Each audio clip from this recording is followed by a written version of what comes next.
Queridos, abra a palavra do Senhor no Salmo 139. Mas antes de começar com vocês no Salmo 139, permita-me desenvolver uma introdução, desenvolver um argumento. Nós estamos vivendo uma possível nova onda de medo e de pânico. E essa nova onda já afeta antecipadamente muitos dentre o povo de Deus. E o que a Bíblia diz a respeito do nosso temor? A respeito do nosso medo?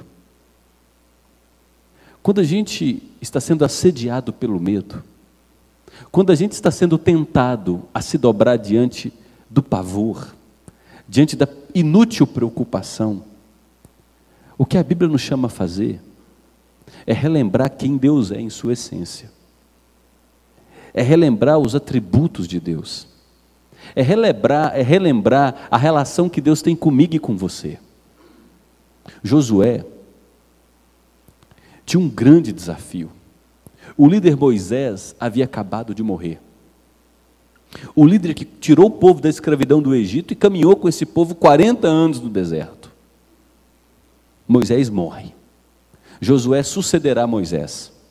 E precisa administrar uma multidão de mais de 2 milhões de pessoas. Dentre eles um monte de murmuradores. Tem que atravessar o Rio Jordão, entrar na terra prometida e tomar posse daquela terra. E tomar posse significava enfrentar exércitos poderosos, armados, invadir cidades muradas e bem fortificadas. Deus aparece a Josué e diz: não temas nem te espantes, porque o Senhor teu Deus é contigo por onde quer que andares. Não temas nem te espantes, porque eu não posso permitir que o medo e o pavor se assenhorem do meu coração, pelo simples fato de que Deus é comigo por onde quer que eu ande. Enquanto Moisés estava vivo, em Deuteronômio capítulo 31, Deus apareceu a ele e disse: Moisés, não tenha medo, não tenha medo, eu estou à sua frente, eu estou em tua retaguarda, eu estou à sua direita e à sua esquerda, eu sou Deus contigo. Quando o anjo aparece a Maria e diz a respeito de Jesus Cristo, Ele é o Deus conosco. No Antigo Testamento Deus diz: eu sou o teu Deus, nunca te abandonei, nunca te desampararei, eu sou o guarda de Israel, não durmo nem tiro cochilos, eu não pisco. Mas a gente se esquece facilmente disso, e olha para as circunstâncias ao redor, e se permite ser dominado por uma onda de medo. Mas nós nos esquecemos de que somos o povo que vive regido pela fé no Deus que tudo é e tudo pode. Nós somos o povo da esperança, e esperança que se vê não é esperança. Nós temos a esperança de uma realidade que se manifestará completamente através da vinda do nosso Senhor e Salvador Jesus Cristo. Nós somos cidadãos dos novos céus e da nova terra. A nossa morte foi vencida quando o Filho de Deus, aquele que nunca cometeu pecado, ressuscitou ao terceiro dia. Ao ressuscitar ao terceiro dia, Ele garante a todos aqueles que estão nele vitória junto com Ele sobre a morte. Ao chegar numa casa de luto, você se lembra disso? Em João capítulo 11, ao chegar numa casa de luto, Marta vai ao encontro de Jesus. Senhor, se estivesses aqui, Senhor, se estivesses aqui, meu irmão não teria morrido. Morrer? Morrer? Como assim? Eu sou a ressurreição e a vida. Quem crê em mim não morrerá eternamente. E todo aquele que vive e crê em mim, viverá para todo sempre. O apóstolo Paulo, aprisionado, escreve a carta aos Filipenses e ele diz: Alegrai-vos no Senhor, alegrai-vos sempre no Senhor. O viver para mim é Cristo e o morrer é lucro. O mesmo apóstolo Paulo escreve em Romanos 8: eu estou bem certo de que nem as dificuldades dos dias de hoje, nem as lutas que ainda virão. Ou você ainda tem a ilusão de que quando for vacinado seus problemas foram resolvidos? Você tem essa ilusão, de fato, de que quando você puder tirar a máscara, se aglomerar, não vai ter mais problema? Você acha que acabaram os problemas? Quer dizer que antes de março do ano passado nós não tínhamos problemas. Adolescentes não morriam por conta do tráfico de drogas. Uma multidão não morria todos os anos por conta da violência em nossas cidades. Pais não enterravam filhos precocemente por conta de câncer. A gente não lia nos noticiários, todo final de feriado prolongado, 7 mil, 10, 15 mil mortos nas estradas brasileiras num único dia. Paulo diz: eu tenho certeza de que as dificuldades dos dias de hoje, que as dificuldades que virão, altura, profundidade, principados. Sabe o que é principado? São poderes. Poderes políticos, poderes econômicos, poderes da saúde. Eu tenho certeza, diz Paulo, nem anjo, nem a morte, nem as circunstâncias da vida podem me separar do amor de Deus, porque o amor de Deus por mim está fundamentado em Cristo Jesus. Você está entendendo o que Paulo está dizendo? Nada pode me separar do amor de Deus em Cristo Jesus. Nada. Neemias volta para Jerusalém e precisa reconstruir os muros que estavam derrubados. A reconstrução daqueles muros significava a dignidade do povo de Deus, o retorno da esperança, a glória de Deus. Mas muitos inimigos se levantaram, invejosos, poderosos, que não queriam a glória de Israel. Fizeram ameaças, mentiram, disseram que ia sabotar a construção daquele muro, matando os homens quando estivessem dormindo. Sabe o que aconteceu? Quando você tem calúnia, quando você tem ameaça, quando você está fadigado, porque os homens trabalhavam dia e noite na reconstrução dos muros, quando você tem esses elementos, vem o desânimo.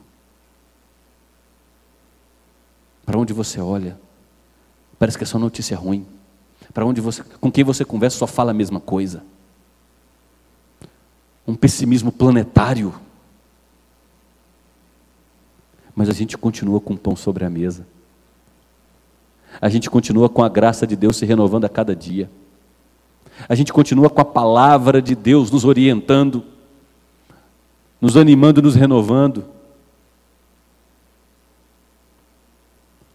Neemias chama o povo e diz: a alegria do Senhor é a nossa força. Parem com esse desânimo. Parem de temer. Sabe por que a alegria do Senhor é a nossa força? Porque a alegria no Senhor é a convicção de que, ainda que as circunstâncias estejam difíceis, Deus continua governando soberanamente em seu trono. Nenhuma folha de uma árvore cai sem o consentimento de Deus. Todos os cabelos da cabeça estão contados. E qual de vós, por mais preocupado que esteja, pode acrescentar um dia ao curso de sua vida? E para constar, não estou pregando irresponsabilidade, relaxo. Estou dizendo que nós precisamos voltar a olhar para o Rei soberano que criou todas as coisas e governa a história, e parar de viver acovardados e medrosos, dominados pelo pânico, porque nós somos regidos por aquele Deus que determinou todos os nossos dias antes mesmo de nenhum deles existir. Precisamos conhecer quem esse Deus é. Em Romanos 8, verso 18, o apóstolo Paulo diz: porque para mim, eu tenho por certo, que os sofrimentos do tempo presente não podem ser comparados com a glória que será revelada em nós através de Cristo Jesus. Em Romanos 8, verso 28, Paulo diz: nós sabemos, nós que temos experiência com Deus, sabemos que todas as coisas, inclusive as dificuldades, cooperam para o bem daqueles que amam a Deus. Na eternidade Deus nos predestinou, nos chamou, nos justificou e já nos glorificou. Porque Deus fez tudo isso, nada poderá nos afastar dele. Se Deus é por nós, quem será contra nós? Aquele que não poupou o seu único filho, antes por todos nós o entregou, porventura não nos dará com ele de graça todas as coisas? Quem é que pode nos acusar? Foi Jesus Cristo quem morreu, ou antes ressuscitou, e agora está sentado à direita de Deus, governando todas as coisas, e ora por nós.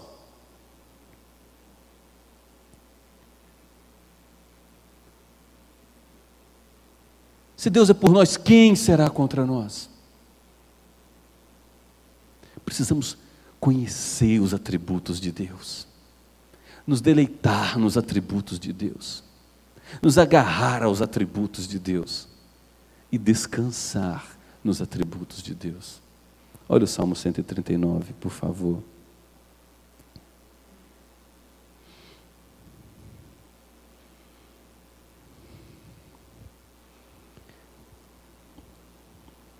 Se você observar o versículo 19, Davi, o homem que escreveu esse salmo, estava enfrentando batalhas em sua vida. E essas batalhas causavam nele medo, preocupação. Como eu gostaria, ó Deus, que acabasses com os perversos. Ele termina o verso 19: afastem-se de mim os homens que são violentos. Quando você tem um tipo de situação assim em sua vida, dificuldades, incertezas, insegurança política, insegurança econômica, você não sabe se vai conseguir manter o seu emprego, você não sabe se vai conseguir manter a sua empresa daqui a 8 meses.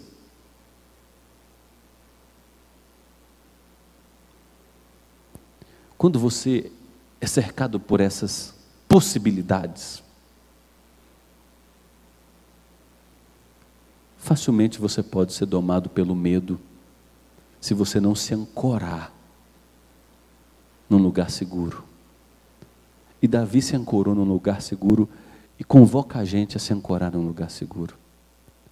Nos versos 1 a 18, Davi fala para nós a respeito de 3 atributos de Deus. Há outros, mas ele fala de 3. Do verso 1 ao verso 4, Davi chama a nossa atenção para a onisciência de Deus. Deus conhece todas as coisas. Olha o que ele nos diz: Senhor. A gente poderia ter 40 minutos em cima dessa palavra, Senhor. A palavra está em caixa alta. Alguns traduzem como, alguns pronunciam Javé, outros pronunciam Yahweh, outros pronunciam Javé. Senhor em caixa alta é o nome como Deus se revela no Novo Testamento, como Deus se revela a Moisés em Êxodo capítulo 3. Yahvé, Javé, Jeová, Ioá, significa o Deus que era, é e sempre será, o Deus incriado, o Deus que não tem início nem fim, o Deus que é o Deus eterno, é o Deus que tem poder, é o Deus por meio de quem todas as realidades visíveis e invisíveis existem, é o Deus que se pactuou com um povo, que ama e protege esse povo com ternura. É assim que Davi começa o salmo. Senhor, tu me sondas e me conheces, sabes quando me sento e quando me levanto. De longe conheces os meus pensamentos. O Senhor observa o meu andar e o meu deitar, e conhece todos os meus caminhos. Note o versículo 4. A palavra ainda nem chegou à minha língua. E tu, Senhor, já a conheces toda. Para enfrentar os adversários que lhe causavam medo, perturbação, Davi se agarra em primeiro lugar ao fato de que Deus é onisciente. O meu Deus conhece todas as coisas. Ele vê o fim no começo. Ele nunca é pego de surpresa. Ele nunca será pego de surpresa. Ele criou todas as coisas. Ele determinou todas as coisas. Ele conhece todas as coisas. As leis fixas da natureza. Os átomos que compõem o meu corpo só existem por conta de seu conhecimento infinito e glorioso. Deus conhece. Sabe o que esse atributo convoca a mim e a você a fazer? A descansarmos em Deus. Descansarmos porque nossa vida não está ausente do conhecimento de Deus. Nossa causa não passa ao largo do conhecimento de Deus. Deus sabe quem nós somos. Sabe das circunstâncias. Ele conhece tudo perfeitamente por completo. Ele é o Deus onisciente. Nunca foi pego de surpresa. Nem quando o pecado entrou na história humana, Deus foi pego de surpresa. Em Gênesis 3, Adão e Eva pecam, os nossos primeiros representantes, e nos arruinam com eles. Mas logo após a queda de Adão e Eva, Deus aparece. E Deus aparece com revelação de salvação. Quando Adão e Eva pecam, Deus não põe a mão na testa e diz: e agora? O que eu vou fazer? Meu plano deu errado, e agora? O que eu vou fazer? Não. Deus aparece e diz: olha, haverá uma guerra contínua entre o filho da mulher e o filho da serpente. O filho da serpente vai picar o calcanhar do filho da mulher, que é na cruz. Mas através da cruz, o filho da mulher vai esmagar a cabeça da serpente. E em Gênesis 3, verso 21, logo após a queda, Deus pega um animal inocente. Não havia morte até aquele momento. Deus mata aquele animal inocente, derrama sangue, porque sem derramamento de sangue não há perdão para pecados. Deus pega a pele daquele animal inocente, costura roupas e veste Adão e Eva, dizendo que agora eles só seriam perdoados e justificados diante de Deus através do sacrifício de um animal inocente, o Cordeiro de Deus que tira o pecado do mundo. Deus nunca foi pego de surpresa porque Ele conhece todas as coisas. Não são as circunstâncias atuais que pegam Deus de surpresa. Enquanto os nossos poderosos aqui, na China, na Rússia, em qualquer lugar do planeta, confabulam, Deus conhece. Não há razão para temer. Não há razão para temer o seu futuro. Porque o seu futuro está entregue nas mãos do Deus que conhece todas as coisas. O segundo atributo a que Davi se refere aqui está nos versos 5 em diante. Ele diz: tu me cercas por todos os lados, sobre mim pões a mão. E Davi reconhece que o fato de Deus cercá-lo por todos os lados é um conhecimento maravilhoso demais. Ele não pode atingir isso, ele não consegue compreender isso plenamente. E ele vai desenvolver o argumento no verso 7 em diante. Para onde é que eu posso fugir do teu espírito? Para onde é que eu posso me ausentar do Senhor, ó Deus? Se suba aos céus, no verso 8, lá o Senhor está. Se faço a minha cama no mais profundo abismo, lá estás também. A palavra abismo aqui é Sheol no original. Sheol significa reino dos mortos. Em outras palavras, ainda que eu morra. E a nossa linguagem popular diz: e ainda que eu me esconda debaixo de 7 palmos de terra, o texto diz: o Senhor estará lá. Onipresença, completamente presente, o Senhor está comigo. Não tem como fugir da tua presença. Não tem como me ausentar do teu espírito. Se tomo as asas da alvorada e me detenho nos confins dos mares, ainda ali a tua mão me guiará e a tua mão direita me susterá. O que Davi diz por essa expressão? Ainda que me fosse possível estar simultaneamente em todos os pontos cardeais, em todos eles eu encontraria a plenitude de Deus comigo, presente.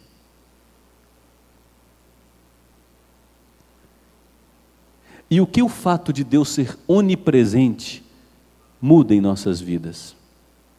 Note o que o versículo 10 nos diz: ainda ali a tua mão me guiará. Deus não é só o Deus onipresente, completamente presente. Ele é o Deus que pastoreia seu povo. Olha como termina o verso 10. E a tua mão direita me susterá. É sustento. É a linguagem do Salmo 23. Eu tenho um pastor. E ainda que eu precise caminhar por vales da sombra da morte, Ele estará comigo. Se vara e cajado dele me alcançarem, porque vara e cajado de pastor muitas vezes é sinônimo de disciplina, ainda assim Ele estará presente comigo. Deus jamais deixará de me sustentar, de ser meu Deus, de estar presente comigo em toda e qualquer situação. Não tem como fugir de sua presença. Eu posso enfrentar uma tragédia terrível. Normalmente é assim. A gente relaciona o amor de Deus por nós quando tudo está bem. Aí quando começa a morrer um aqui, quebradeira ali, doença aqui, as coisas começam a dar errado. Deus, o Senhor me abandonou? Ou a gente pergunta, qual é o pecado que eu fiz para merecer isso? Que eu cometi para merecer isso? A gente acha que Deus é legal só quando Ele é o Deus Papai Noel. Mas quando Ele deixa de ser o Deus que presenteia dádivas e vem dificuldades, Deus deixa de ser legal. E a gente tenta fazer de tudo para esse Deus voltar a ser legal. E aí quando as dificuldades vêm, a gente pode começar a pensar, Deus, o Senhor me abandonou? O Senhor está ausente da minha vida? Você já ouviu a expressão, eu oro, parece que não passa do teto? Eu não sinto mais Deus presente comigo? Olha o que Davi diz aí no versículo 11. Se eu digo, as trevas com certeza me encobrirão, e a luz ao redor de mim se fará à noite. Quando eu enfrentar a tormenta, dificuldades, Deus vai se afastar de mim. Será? Olha o versículo 12. Até as próprias trevas não te serão escuras, e a noite é tão clara para o Senhor como o dia. Mesmo em meio às dificuldades, às incertezas, Deus está plenamente presente comigo. Você se lembra do texto que lemos ainda há pouco de Êxodo 3?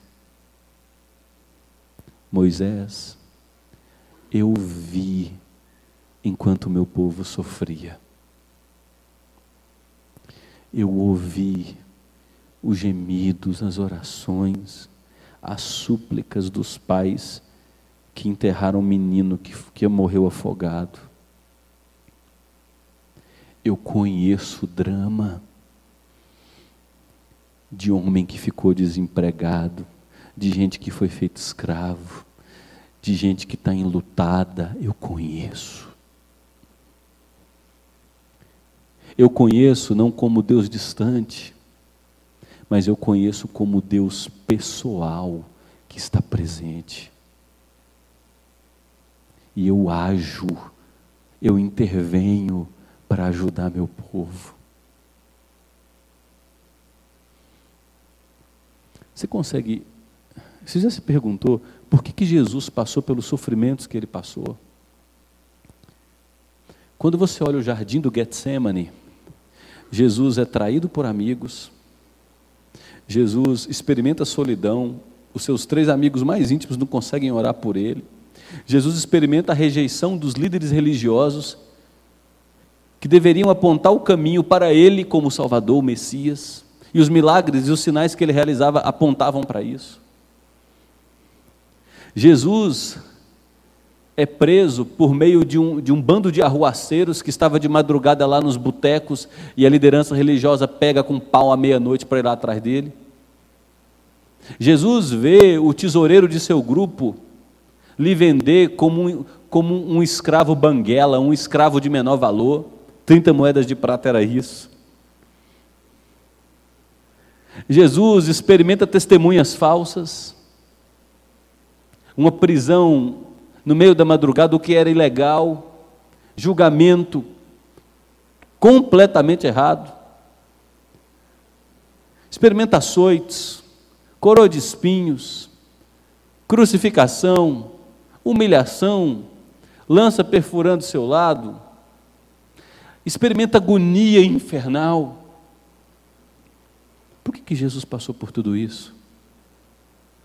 Para se identificar com o nosso sofrimento. E quando a gente orar, Ele poder interceder por nós diante do Pai com eficácia. Eu conheço as dores. Ele é o Deus conosco. É o Deus sempre presente. O Deus onisciente que conhece tudo. É o Deus onipresente.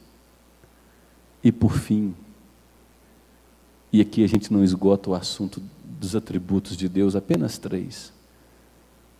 Ele é o Deus onipotente. Tem todo o poder em suas mãos. E é isso que Davi afirma nos versos 13 em diante. Tu formaste o meu interior. Tu me construíste, me costuraste, me teceste no ventre da minha mãe. É impossível a gente harmonizar o cristianismo verdadeiramente bíblico com qualquer defesa de aborto.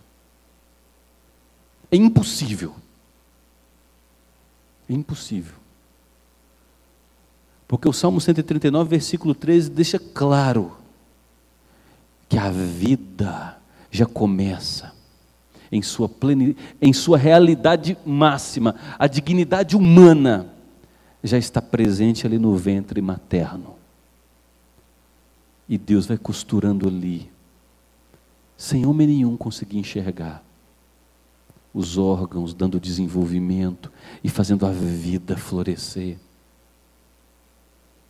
Tu me formaste. Isso é tão grande que no verso 14, Davi diz: eu te dou graças, porque de um modo assombrosamente maravilhoso eu fui formado, as suas obras são admiráveis e a minha alma o sabe muito bem. Davi diz: Deus, eu sei que o teu poder é grande demais, e sabe como eu sei? Eu olho para a minha vida, olha onde eu cheguei. O Senhor me livrou de tantos perigos, o Senhor me sustentou até aqui, o Senhor me deu as experiências de vida, e o Senhor ainda me deu fé para crer em Ti, uma nova vida. O Senhor me protegeu de realidades, de feridas difíceis, de lutas. Houve situações na minha vida, onde só agora olhando para trás, e eu realmente constato, ai de mim se não fosse o Senhor. A minha vida é o testemunho vivo de que o Senhor é poderoso. Para a gente estar aqui nessa noite, liberdade religiosa, liberdade de culto, enxergando, respirando, ouvindo, interagindo, tendo emoções. Que coisa assombrosa é essa que é a vida? A nossa vida atesta o poder de Deus. A minha alma sabe muito bem. O simples fato de nós existirmos já é um argumento poderoso para que não haja medo, para que não haja preocupação. Porque eu só sou o que sou e existo como existo e tenho consciência de que sou, porque o Deus de poder me formou, E esse Deus de poder é absolutamente presente em minha jornada e conhece todas as coisas, jamais é pego de surpresa. Não tem mais motivo para temer.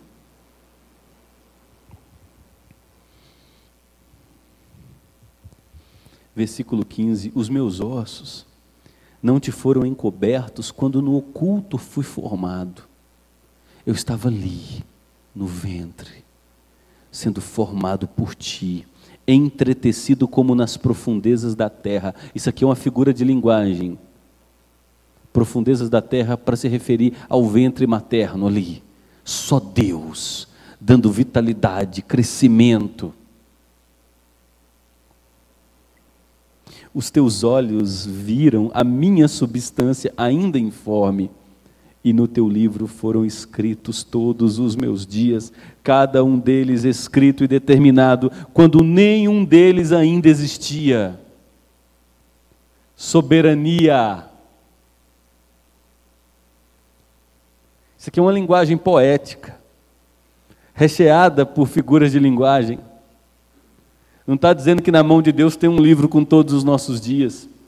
Isso aqui é um argumento do salmista para realçar o poder de Deus e a soberania de Deus. E o que ele quer inculcar em nós é que Deus nunca é pego de surpresa, tem pleno poder sobre a nossa vida. E que o presente e o futuro estão diante dos olhos de Deus. O futuro já existe como realidade para Deus, porque Deus é eterno, é soberano, é atemporal, é o mesmo ontem, hoje, o será para todo sempre, é o alfa e o ômega, não é regido por horas, dias, minutos, meses, anos, décadas, séculos. 1000 anos são como um dia para Deus. Ele já está no futuro. Por Deus estar no futuro, é que nós já fomos glorificados, Ele já decretou nossa salvação. Aí você diz, meu Deus, isso é grande. É mesmo. O versículo 17 concorda com a gente. Que preciosos para mim, ó Deus, são os teus pensamentos, e como é grande a soma deles. Se os contasse, seriam mais do que os grãos de areia quando acordo. Quando acordo, ainda estou contigo.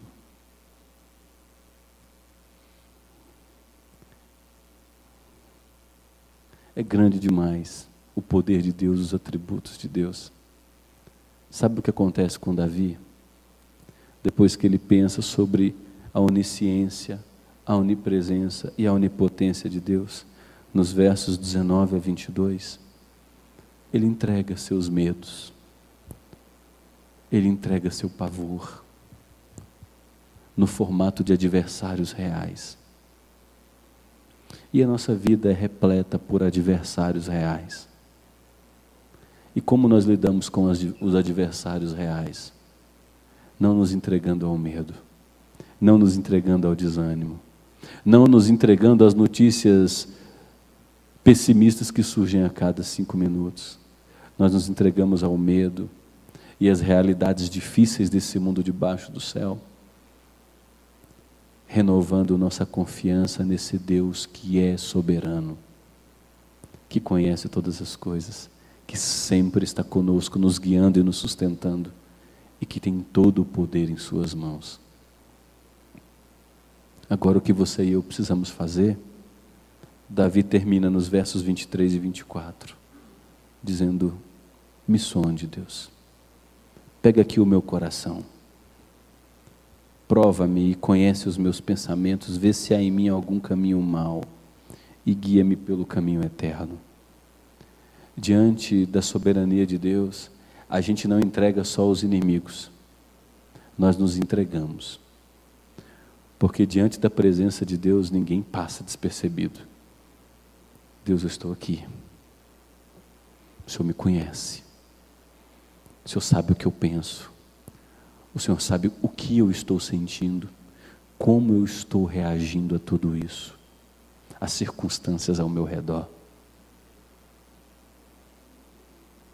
Ontem foi aniversário de uma pessoa muito, muito próxima a mim. Uma pessoa por quem eu nutro um amor muito grande. Uma pessoa do meu sangue. e uma pessoa fora do grupo de risco. E eu não pude visitá-la para abraçá-la. Sabe por quê? Ela disse para mim: eu tenho medo. Eu tenho medo. Não viva com medo. Não viva irresponsavelmente. Mas pare de viver com medo. Não temas nem te espante, porque o Senhor teu Deus é contigo por onde quer que andares.